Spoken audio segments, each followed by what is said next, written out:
माझ्या शेतकरी भावांनो आणि भगिनीनो,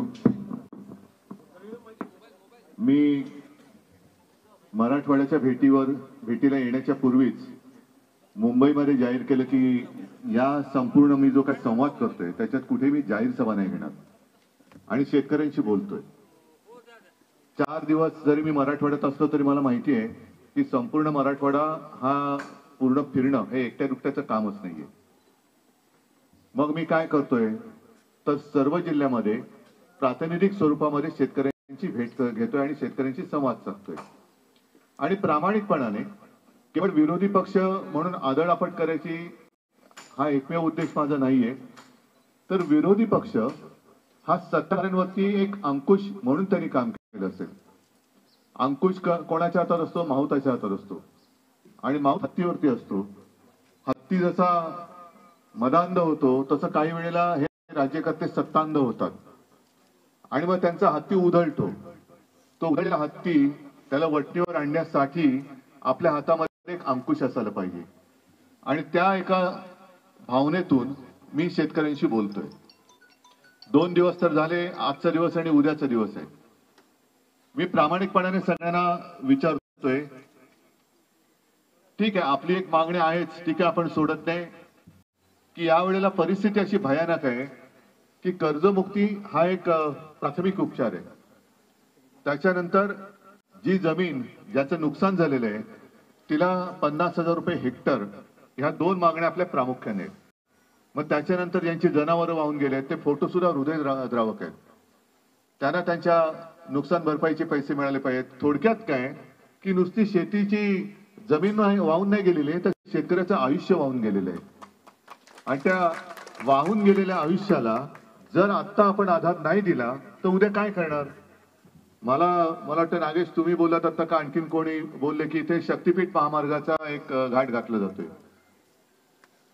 कशासाठी पाहिजे आत्ताच्या आत्ता शक्तीपीठ? बरं शक्तीपीठ म्हणजे काय तर 86,000 कोटी पहिले त्याचा प्राथमिक खर्चच 86,000 कोटी आहे। तिथून तो होईपर्यंत जाईल 1.5 लाख कोटी पर्यंत। ते कमी पडलं तर आणखीन मग त्याला एक शब्द आहे सुप्रमा, सुधारित प्रशासकीय मान्यता सुप्रमा।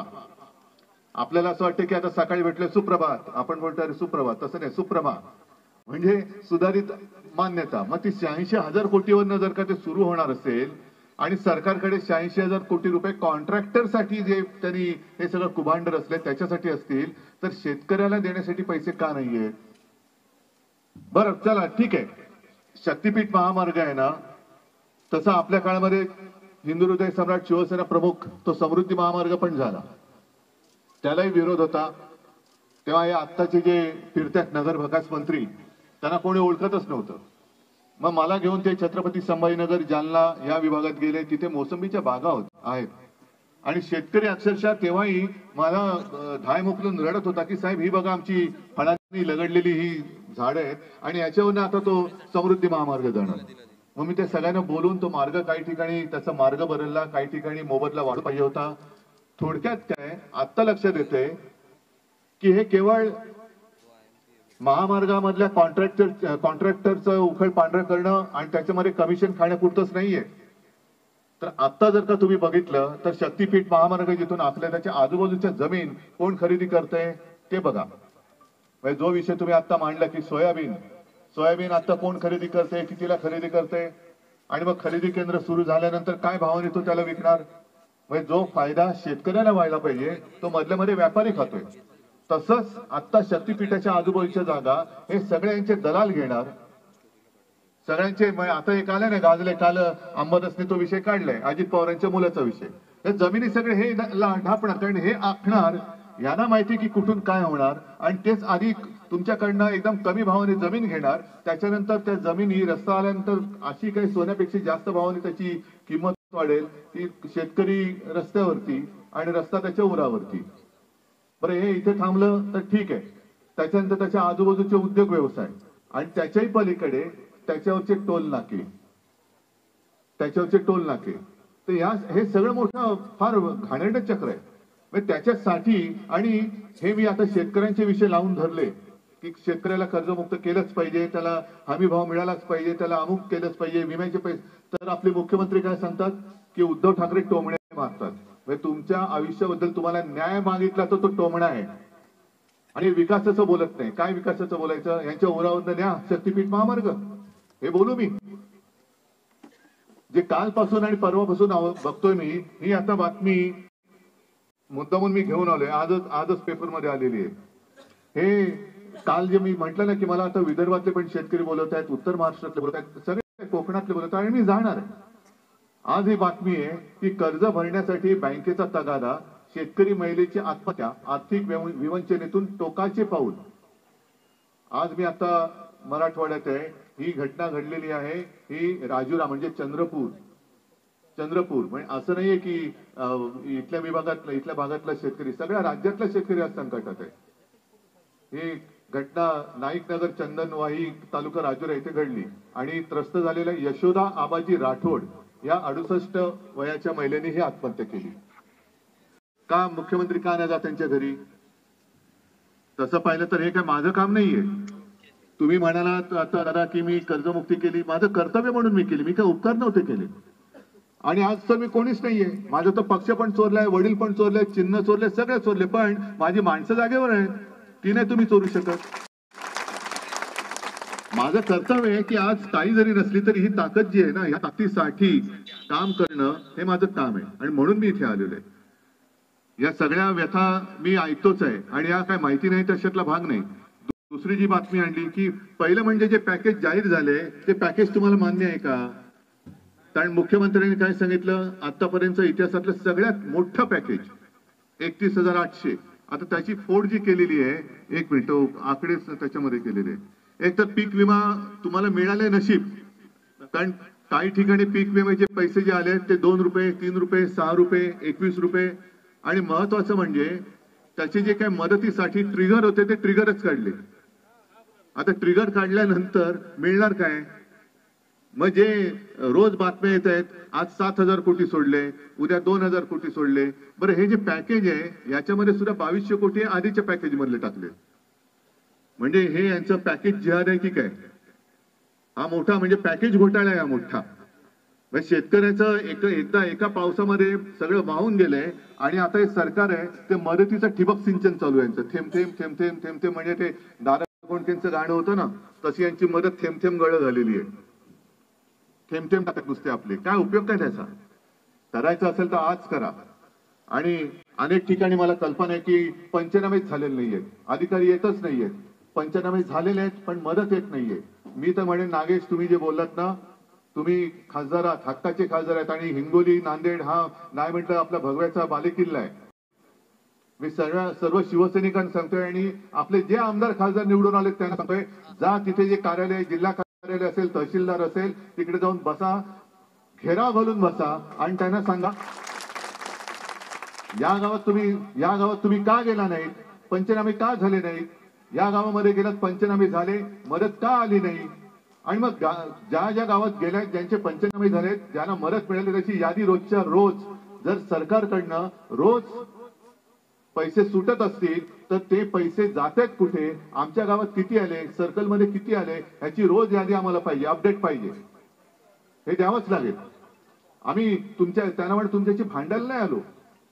अगदी त्यांना जाऊन काही शिवीगाळ नाही करायचं, जाऊन त्यांना सत्कार करा. काय आता काल मला तिथल्या लोकांनी तुरीची ते दिली, झाड सगळी सडलेली तूर, ते घेऊन जा, त्यांना सत्कार करा, चांगल्या याने द्या त्यांना.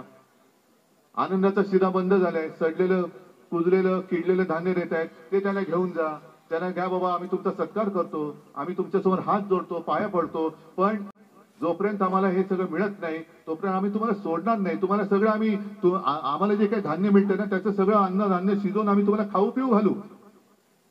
म्हणजे सडलेलं तांदूळ असेल त्याची खिचडी करून आम्ही तुम्हाला पोटभर जेवा, हायब्रिड असेल त्याचं काय आणखीन करून द्यायचंय ते द्या, पोटभर जेवा, पण आम्हाला न्याय द्या. नाहीतर काय होतं की आपण एक छत्रपती संभाजीनगर मध्ये मोठा मोर्चा काढला, काय झालं पुढे? त्याच्यानंतर मध्ये आता कोणी आंदोलन केलं होतं, आलं ना कोर्टाने त्याला लावला, गेला आंदोलन मागे. थोडक्यामध्ये तुम्ही जी काय अपेक्षा व्यक्त केली की मीच काहीतरी करायचं, मी करायला उतरलोच आहे, मी तुमच्या सोबत आहेच, पण हा प्रश्न एक दिवसाचा मोर्चा, एक दिवसाचा चक्काजाम करून होणार नाही. तुम्हाला सगळ्यांना तिथे जाऊन ठाण मांडून बसावं लागेल. देत नाही कसं, दिल्याशिवाय तुला जाऊच देत नाही. सांग तुझ्या कोण तुझे शासनातले प्रशासनातले बाप लोक असतील ना, वरनं खालनं वरती वरती वरती. कारण मुख्यमंत्री बिझी आहेत, मुख्यमंत्री बिझी आहेत, त्यांच्याबद्दल मी काही बोलत नाही. कारण आपले शेतकरीकडे टाव फोडून आक्रोश करतायत. मी तुमच्यामध्ये आलो, मुख्यमंत्री कुठे होते माहितीये तुम्हाला ना? बिहार. बिहार. आणि नुसतं बिहारमध्ये जाऊन काय बोलले ते कि पंतप्रधानांचं सगळ्या राज्यांवरती प्रेम आहे, लेकिन अंदर की बात मैं आपको बताऊं, या ना बऱ्या अंदर की बात माहिती, ती आपली जाहिरात मला आठवली, या अंदर की बात है. तसं या देवेंद्र फडणवीसांकडे अंदर की बात है, लेकिन प्रधानमंत्री जी का सबसे ज्यादा प्यार बिहार पे है. बसा बोंबलत तुम्ही ना. मुख्यमंत्री तुमच्याकडे येणार आणि पंतप्रधान तर दिव्यच आहेत, 2 वेळा येऊन गेले. मग कुठे बसचं उद्घाटन केलं त्यांनी, पानाच्या टपरीचं उद्घाटन केलं, माझा फोटो आला पाहिजे. म्हणजे असे सगळे हा पाचकळपणा चाललाय. अजूनही पॅकेजचा पत्ता नाही. बिहारमध्ये 10-10 हजार रुपये निवडणुकीच्या तोंडावरती तिथल्या प्रत्येक महिलेच्या खात्यात टाकले, 75 लाख महिलांच्या. आमच्या इकडे लाडकी बहीण योजना निवडणुकीच्या तोंडावर जाहीर केली, सगळ्या बहिणींना ते दिले. सगळ्या बहिणी पण आपल्या साध्या आहेत, त्यांनी पण मतं दिली. आणि मग तुम्ही सुद्धा नाही म्हटलं तर म्हणजे तुम्ही नाही दिली, कारण आता आपले आमदार खासदार निवडून आलेच नसते. पण मी महाराष्ट्राचं बोलतोय. मग लोक काय म्हणली, अरे पैसे येतात तर देऊया. आणि आता काय करतात ते बघा. निवडणुकीच्या आधी जे म्हणाले होते की आमचं सरकार आल्यानंतर, भाजपचं सरकार आल्यानंतर आम्ही शेतकऱ्याचा 7-12 करू, कोरा कोरा कोरा. आणि आता गेल्यानंतर म्हणतात योग्य वेळ आल्यानंतर आम्ही करू. आता म्हणतात जून मध्ये. तुम्हाला जून मध्ये कर्जमाफी होणार असेल, तुम्हाला मान्य आहे? नाही, कारण ते निवडणुका काढतायत. आता निवडणुका लागल्यात, नगरपालिका परिषदा, जिल्हा परिषदा, मग छोट्या पालिका, महापालिका सगळ्या लागलेल्या आहेत. मग तुम्ही आता गप्प बसा, आम्ही तुम्हाला जून मध्ये देतोय ना, आत्ता मतं द्या. आणि म्हणून मी तुम्हाला जे काय सांगायला आलेलं आहे, हे तुम्हाला जर पटत असेल आणि तुम्ही करणार असाल तर ह्या लढ्यात यशस्वी होऊ. नाहीतर मग मी परवा बघितलं ना, शेतकरी काय काम करायचं थांबत नाही. इथे किती शेतकरी आलेत, बरोबर आहे. तुम्ही आता जमीन अशी वाऱ्यावर सोडून आलेत, रडताय तरी पण पेरणी सुरू करताय ना. हेच आहे. सरकार म्हणते की किती काळ राहतील, रात गई बात गई, अरे 2 दिन रहेगा बाद में आएगा. कारण तुम्ही शेतकरी आहात, तुमचं आत्ताचं कर्ज डोक्यावरती आहे. उद्या जर का तुम्ही पेरणीच केली नाही, कपाळाला हात लावून बसला, तर उद्याचं पण गेलं म्हणजे मग काय, संपलंच सगळं. त्याच्यामुळे शेतकरी रडतोय, त्याच्या डोळ्यात पाणी आहे, पण तरी सुद्धा तो शेतीचं काम नाही सोडत आहे. आणि ही तुमची जी एक असहायता म्हणा, ही सरकारने ओळखलेली आहे. ती जाईल कुठे? याला थोडंसं इकडे तिकडे काहीतरी दिलं थातूर मातूर, याला एक मधाचं बोट लावलं, कोपराला गुळ लावला आणि एखादी योजना जाहीर केली का परत आपल्या मागे येईल. आणि म्हणून मी तुम्हाला जे सांगायला आलोय, एक तर या सगळ्या कार्यालयावरती मोर्चे हे निघाले पाहिजे. विमा कंपन्या सुद्धा कोणत्या कोणत्या कंपन्या आहेत, मागे आपण मुंबईत मोर्चे काढले होते, पुण्यात मोर्चे काढले होते, आपण परत काढू मोर्चे, मुंबईत पुण्यात पण काढू. जे जे आंदोलन म्हणून करता येणे शक्य आहे ते सगळं मी करीन. पण तुम्ही एक निर्धार केला पाहिजे. जसं मुख्यमंत्री आता तुम्हाला सांगतायत की कर्जमुक्ती आम्ही योग्य वेळी करू. कारण आता तुम्ही आता सगळे ज्येष्ठ शेतकरी संघटनेचे पण लोक आहेत सगळे. मला एक सांगावं, बँकेचा फायदा होऊ न देता कर्जमुक्ती कशी होऊ शकते? आता जर का कर्जमाफी केली, त्यांच्या मते कर्जमाफी, मी म्हणतो कर्जमुक्ती, तर बँकांचा फायदा होईल. म्हणून आता करणार नाही, जून मध्ये करणार. मग आता केली तर बँकांचा फायदा होणार, जून मध्ये केली तर बँकांचा फायदा कसा होणार नाही हे पहिलं मुख्यमंत्र्यांनी सांगावं. पण हे जे काही शब्दाचे खेळ चालू आहेत, आणि मुख्यमंत्री जे मी म्हटलं बिझी आहेत, एक तर बिहारमध्ये होते आणि दुसरा आता अजितदारावरती पांघरून घालण्यासाठी बिझी आहेत. म्हणजे तिकडे जमिनीच्या जमिनी बळकावणे चालल्या आहेत आणि माझ्या इथल्या शेतकऱ्याच्या जमिनी वाहून गेल्या आहेत. त्या वाहून गेलेल्या जमिनीसाठी मुख्यमंत्री येणार नाही, पण चोरलेल्या जागेसाठी मुख्यमंत्री तिकडे पांघरून घालायला बसलेले आहेत. आणि त्याच्यासाठी तुम्हाला म्हणजे नुसतं माझ्या हातात नांगर देऊन नाही चालणार. काय करू मी नांगर घेऊन? माझ्या हातात आसूड दिलाय, काय करू मी आसूड घेऊन? आसूड तुम्ही आहात स्वतः, तुमच्या हातामध्ये आसूड आहे, तुमचा बैलावरती नाही. तर या सरकारवरती पण कोरडे उडले पाहिजेत. आणि म्हणून मी सांगितलं की एक निश्चय करा, संपूर्ण महाराष्ट्रातल्या शेतकऱ्यांनी पहिला शेतकरी म्हणून एकवटा, शेतकरी म्हणून एकवटा ठेवा बाजूला, सगळे जातपात धर्म पक्ष पण बाजूला ठेवा, पण शेतकरी म्हणून एकवटा तुम्ही. आणि शेतकरी म्हणून जोपर्यंत तुम्ही एकवटत नाहीत आणि एकवटून निर्णय घेत नाही, तोपर्यंत तुम्हाला कोणतेही सरकार विचारणार नाही. आणि जर तशी तुम्हाला सुरुवात करायची असेल तर आज आहे वेळ. आता या निवडणुका छोट्या छोट्या निवडणुका आलेल्या आहेत. मी कालपासून सुरुवात केलेली आहे की तुम्ही निर्धार केलात तरी होईल. ज्याप्रमाणे पंतप्रधानांनी एका क्षणात नोटबंदी केली होती तशी तुम्ही वोटबंदी करू शकता का? जोपर्यंत आमच्या मागण्या मान्य होत नाही तोपर्यंत आम्ही महायुतीला मत देणार नाही. कर्जमाफी नाही, महायुतीला मत नाही. पीक विम्याचे पैसे नाही, महायुतीला मत नाही. हेक्टरी 50,000 रुपये मिळत नाही तोपर्यंत महायुतीला मत नाही. जनावरांचं नुकसान भरपाई मिळत नाही तोपर्यंत महायुतीला वोट नाही. ते वोट बंदीचे फलक पहिले लावा सगळीकडे. जसं नोटबंदी केली ना, विचारलं तुम्हाला काय तुम्हाला त्रास नाही झाला नोटबंदीचा? लाईन मध्ये उभं राहावं लागलं. शेतकऱ्याला सुद्धा त्याच्यात शेतकरी काय आता चेकबुकाने सगळं काय करतो की कार्ड वापरतो. पैशाचा व्यवहार हा काही वेळेला होतो, नोटेने होतो. आणि घरातल्या ज्या महिला आहेत, अनेक ठिकाणी महिलांना विचारलं, त्या महिला आपल्या म्हणजे तुमच्या सगळ्यांच्या नकळत काही पैसे घरातल्या काही गोष्टी अचानक लागल्या त्याच्यासाठी साठवून ठेवतात. मग ते पिठाच्या डब्यात असेल, डाळीच्या डब्यात असेल, आणखीन कुठे असेल, ते सुद्धा त्यांना काढावे लागले आणि लाईनीत भरून ते भरून टाकावे लागले. बरं, का नोटबंदी केली होती?